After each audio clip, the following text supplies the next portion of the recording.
hay una serie de inscripciones que han podido datar la fecha del templo, del siglo I antes de Cristo. Y de los tres edificios que tenemos aquí, que son el complejo termal, el peristilo y el edificio del atrio, el único que data del siglo I antes de Cristo es el edificio del atrio. Los otros dos edificios, como hemos visto, son del siglo I después de Cristo. Este templo romano es del siglo I antes de Cristo. Y entonces,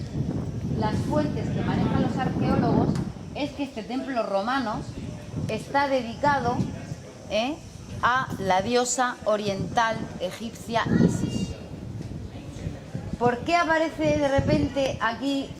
un templo dedicado a la diosa oriental Isis egipcia, si todo el resto que hay del yacimiento romano? Pues es muy fácil la conexión. Primero decirles que el templo romano solía tener unas dimensiones que no son muy grandes, como ven, porque dentro del templo nunca se realizaba el culto. Lo que era dentro del templo era la entrada del sumo sacerdote, que eran los únicos que podían entrar, y era donde se guardaba la imagen del dios o la diosa. No se han encontrado imágenes de la diosa, pero como les decía, los datos que manejan los arqueólogos y las fuentes que tienen están al 95 o 96 o 97% convencidos y confirmado de que era el templo al que se le daba el culto a Isis. Entonces, lo que ocurre es que en esa época siempre ha habido una conexión muy fuerte entre Roma y Egipto desde época ancestral, pero en el siglo I antes de Cristo esa conexión fue aún mayor. El imperio egipcio llegó en su expansión ya en lo que era el alto imperio,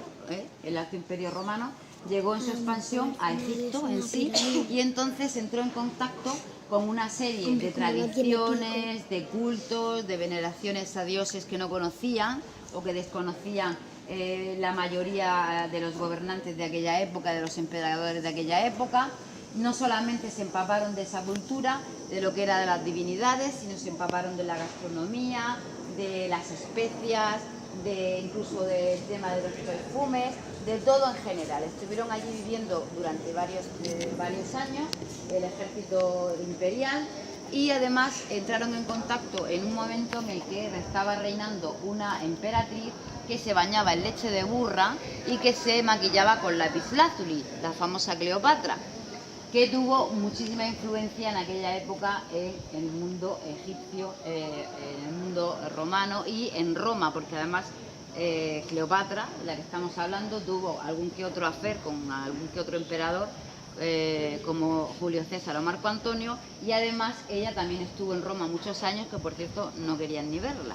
no les caía bien a los romanos. Entonces, esas tradiciones las exportaron directamente a la capital italiana, a Roma, y desde Roma se expandieron, como ultrasonidos, al resto de colonias romanas del mundo. Y ya Cartago Nova, en el primer siglo antes de Cristo, era colonia romana,